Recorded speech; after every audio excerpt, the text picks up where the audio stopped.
too much money is being sent, look at what they try to cut out. I attended a millage town hall, and the residents were asking, why are we spending the surplus? Why are we trying to fund $92 million in projects? And one of the policy folks there, one of the elected officials there said, well, I've been pouring through the budget, and I found where I can save the residents $1.8 million. They wanted to take it from public safety. We talk about retention and recruitment. You can't keep people if they don't feel that you value them. And that's just a fact. You elect me, I will make sure that they remain fully funded and that they know that they are appreciated. You don't do that by taking $500,000 from police and $580,000 from fire. You just can't do it. Not and say that you support public safety. It's not. It doesn't line up with reality. Do we get a rebuttal? No. Okay. Number 12. Stacy. Sorry, Devon, you're still up. What roles should the government play in the lives of Americans? I think a very limited role. I think the American citizen is smart and knows what is best for themselves and best for their families. And if we look at the top, we can see that they don't really know what's going on. I think if we're going to save and protect the nation, you do it from the bottom up. I used to think it was the top up. You got to vote. If you don't vote anyplace else, you vote at the top. You vote for the president. But I've come to learn that that is not the case. Each one of us has to be making decisions about what's best for us. That starts with our families. It starts in the household. So, as far as I'm concerned, very limited government. Very limited input. Please repeat that just one more time. Sure. What role should the government play in the lives of Americans? Well, yeah, I would agree. A very limited role. Because who knows best for our kids and for us? We do. So I'm absolutely in favor of the government just having a minor role. Public safety, of course. The necessities, of course. But everything else is up to us. We know better.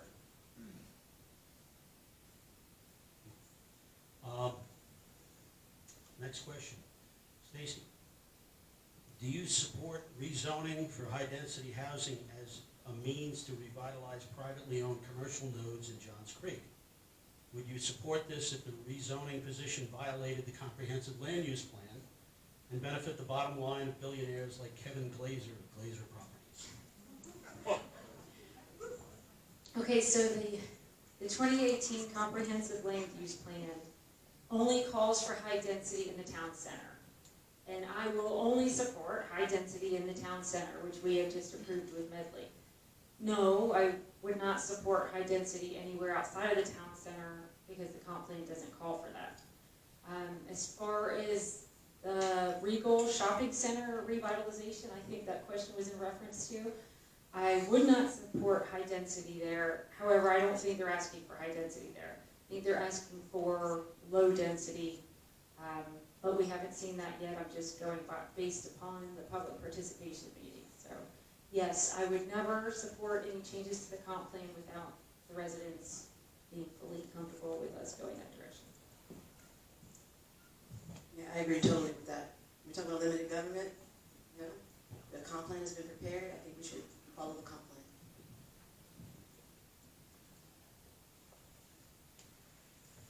Okay, Devon, what is your plan to enact the city ordinance to protect our old growth trees in the city of Johns Creek? My plan to, could you repeat that? What is your plan to enact the city ordinance to protect our old growth trees in the city of Johns Creek?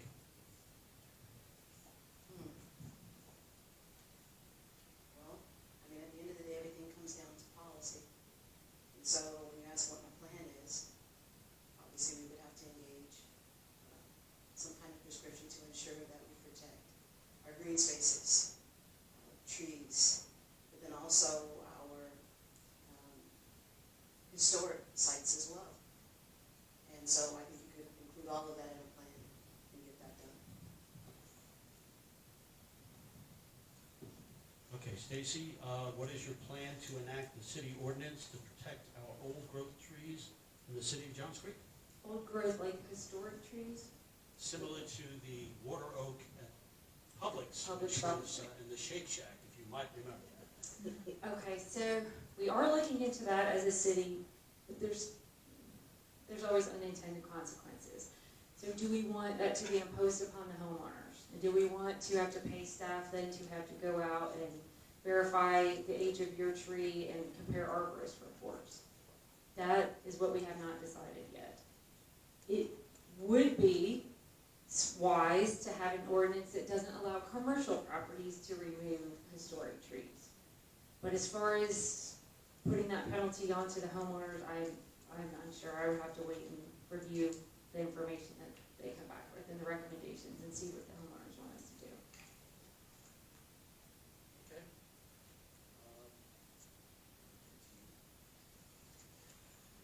Oh, here we go. Sorry, jumping around here.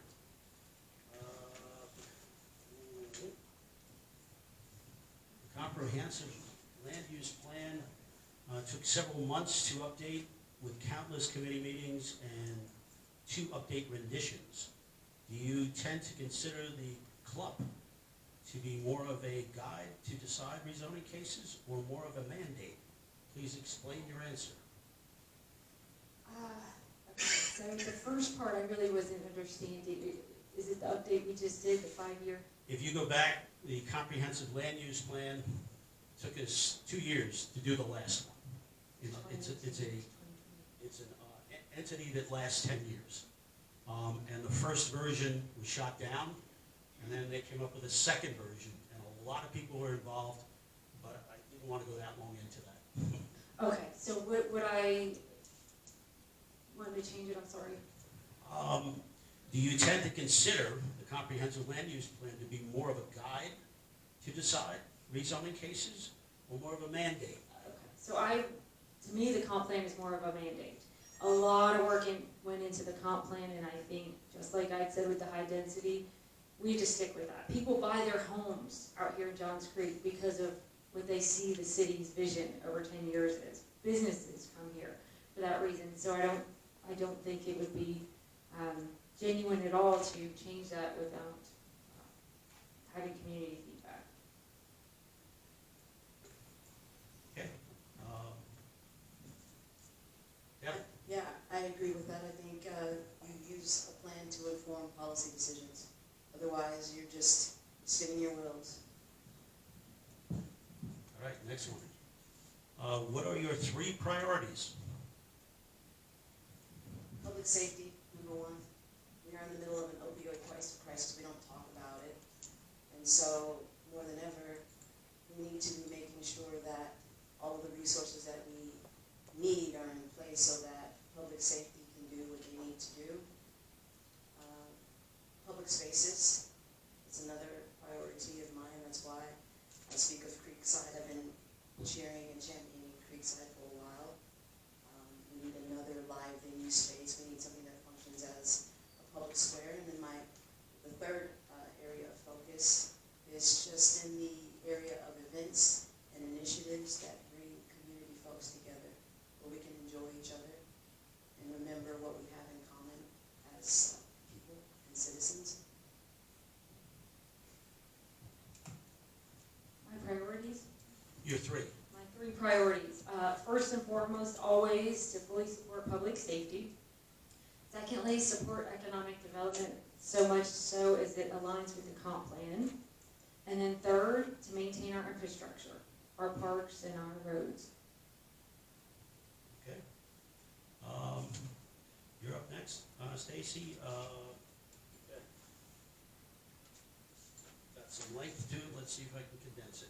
We know Fulton County has committed to keeping a higher percentage of millage and T-SPLOS rates starting in 2024. Will you commit to doing everything to avoid the tax increase on the Johns Creek residents? If yes, which cuts would you make to the current spending to keep that promise? Okay, so the beginning of the question, T-SPLOS. I don't Basically, know if Fulton County has stated, beginning in 2024, that they want a higher percentage of the millage, and I think they meant lost. I don't think they mean T-splost. Oh, okay. Well, they are giving that. Well, So- I know. Out of the, and then, so what would we do? Okay, so that was exactly, this is a good question. This is exactly why we did not roll back, the thought process behind not rolling back the millage rate last year. We were up against the fact we may be losing $30 million if loss went away. And originally, Fulton County was getting 4.98% of the local option sales tax, and the other cities divide the rest amongst themselves based on size. So for Johns Creek, what Fulton County came back with would have cost Johns Creek, if they'd gotten what they wanted, went from that 4.9% to 35%, it would have cost Johns Creek $7 million a year if we would have had to make up. We would have had to raise our millage rate to 5.7. We can't even do that because our charter does not allow us to raise it over 4.6. So there's not enough cuts because the bulk of our budget is public safety. So that is why we didn't roll back. We need every $1 million that we had. And we did put some of the surplus in the property tax stabilization fund because we didn't know what Fulton County was going to do. They could just do away with the levy and not levy it, do away with the tax and not levy it at all. And we would have been in big trouble. Thank you. I think that. Okay. All right, Devon. We know that Fulton County is committed to keeping higher percentage of millage and lost rates starting in 2024. Will you commit to doing everything to avoid tax increase on Johns Creek residents? If yes, which cuts would you make to current spending to keep that promise? That's something that I'm going to have to take on advisement. I'm going to have to speak to people who know better than myself. But I don't know that I heard Mayor Pro Tem answer the question about committing to not increase those taxes, increase those rates rather. You don't have to bring that up. You can just answer the question. Yes, sir, I'm just saying, but to that point, I'm making a point, which is that I don't want to put myself in a box and say what I will or not, or will not do. Pardon me?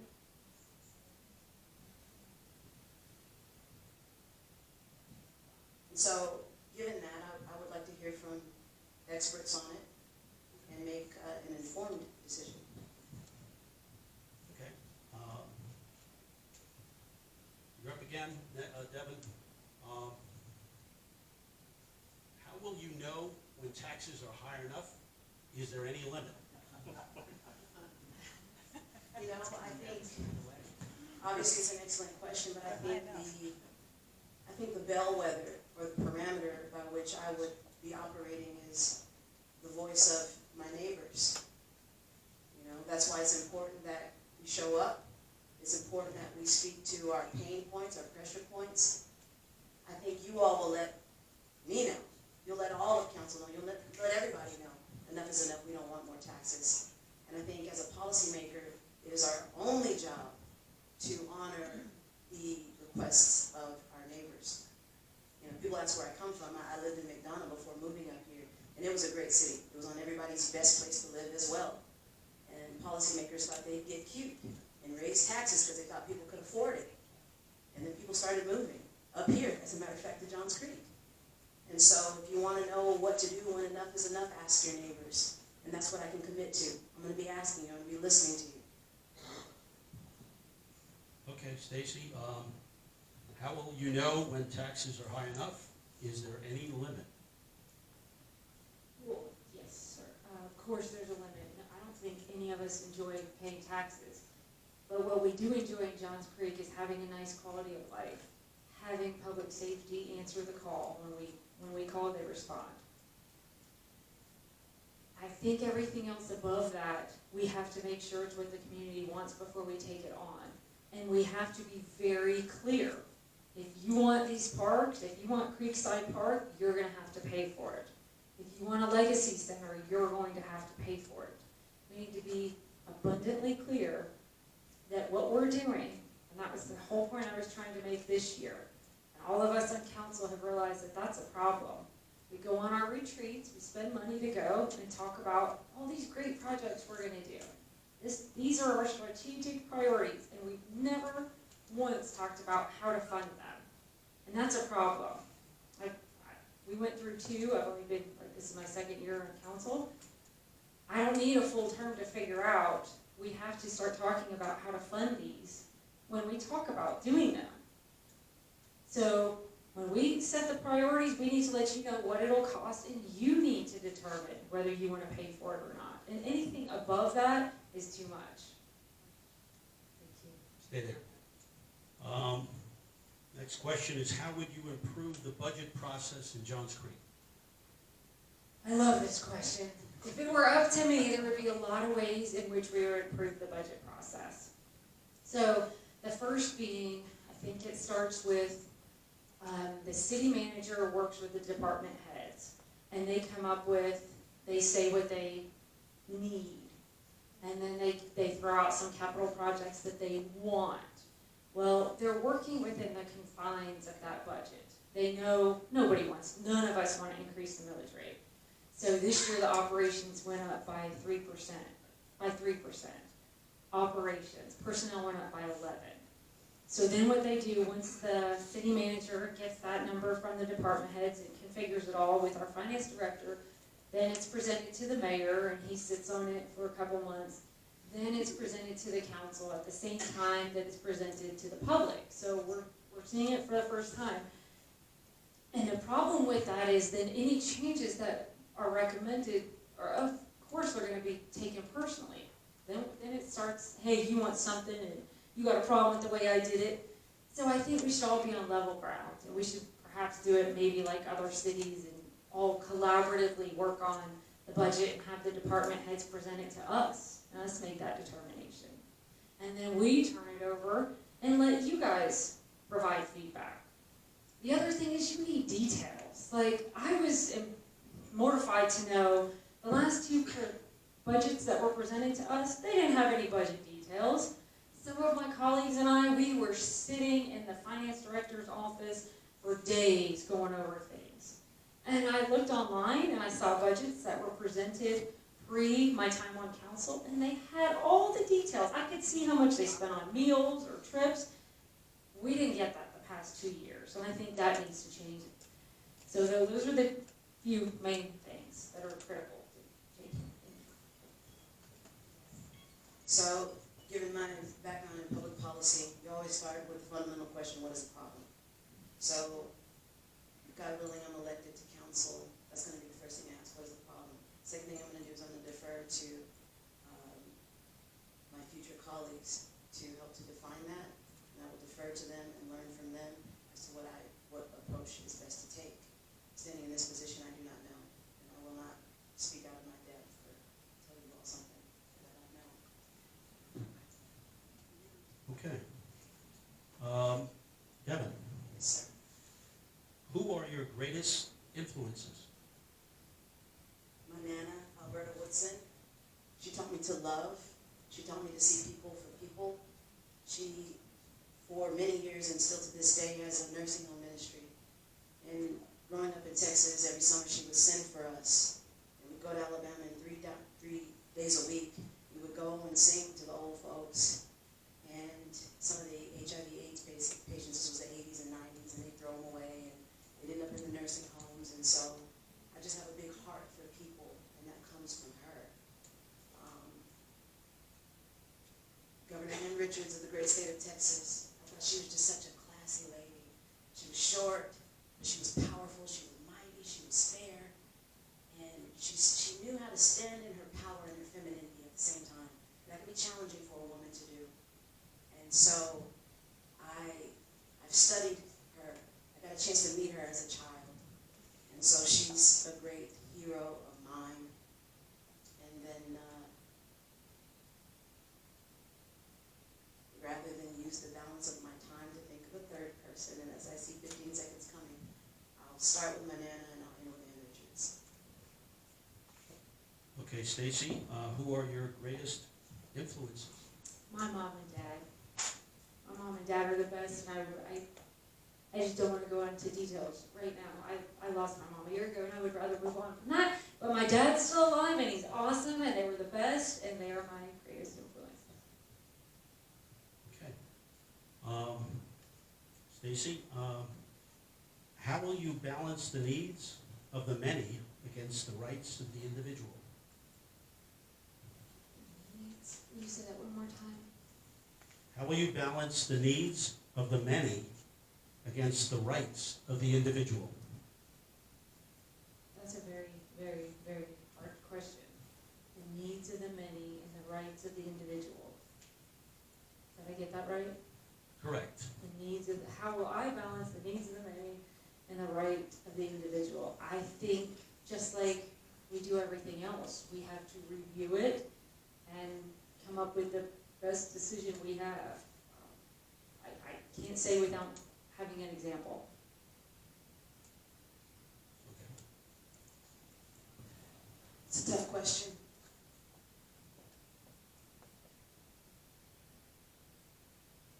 I think it goes back to what do we have in common? What's in the best interest of the son? We're all, take myself, I'm never going to be conservative enough for some folks. I'm never going to be liberal enough for the rest of the folks.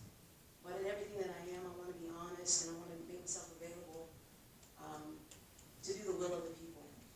And so, given that, I want to be thinking about where we all agree, what the greatest needs are, and then we just work it out from there. You know, we do what we can do. That's that on that. Okay, Devon? Yes, sir. Regarding the Johns Creek City website, do you prefer the old homepage photo showing a fly-cast fisherman with natural surroundings casting in the Chattahoochee River, or the new homepage photo showing the town center as a multi-story, high-density urban development?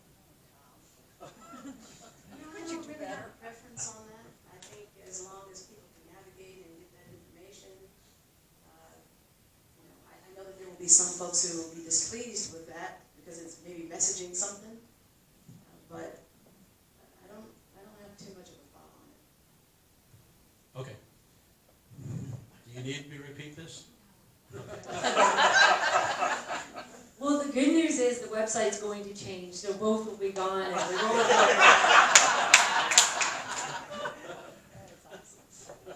Okay.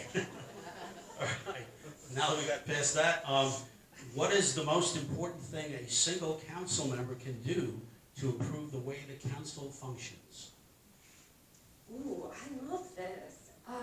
Team building. I think we could, one of the things we did on the Rivermont board when we had a new board is had some team building exercises. And I think that's the number one thing you could do when you all come from such different backgrounds, and you don't get in this office without having some sort of, I guess, type A personality, should we say?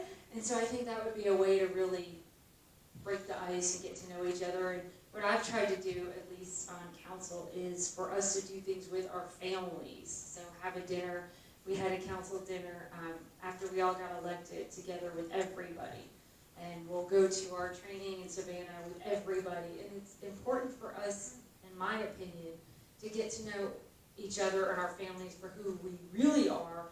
And then we'll be less likely to take votes personally and just know that we can agree to disagree and move forward for the betterment of the city. Okay. Devon, what is the most important thing a single council member can do to improve the way the council functions?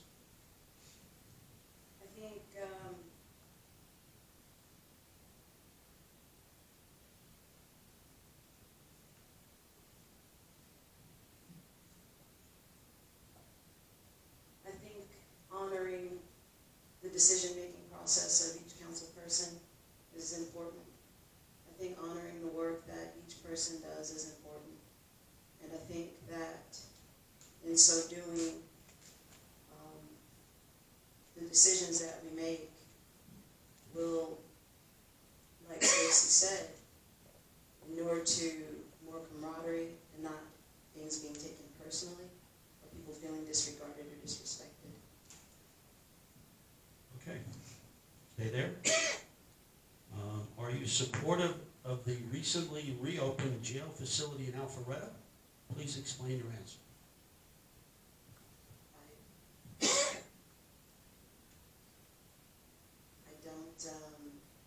don't have an opinion of that one way or the other at this time. I would need to look at the reasons why some would be for or against that, but I don't personally have any thoughts on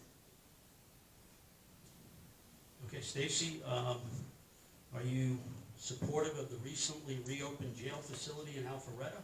And please explain your answer. Yes, I'm absolutely supportive. Our officers were either, if, I don't want to use anybody in this room, but if somebody got a DUI, our officers were basically just calling a friend to come get them, because it would take them 90 minutes to get all the way down to Fulton County, to Rice Street, and to get back up here. And so now, they're able to take them over to Alpharetta, and we pay like $60 a day per inmate. Well, they're not inmates, I'm sorry, just per person that is locked up. Yes, I'm absolutely supportive of that. Okay.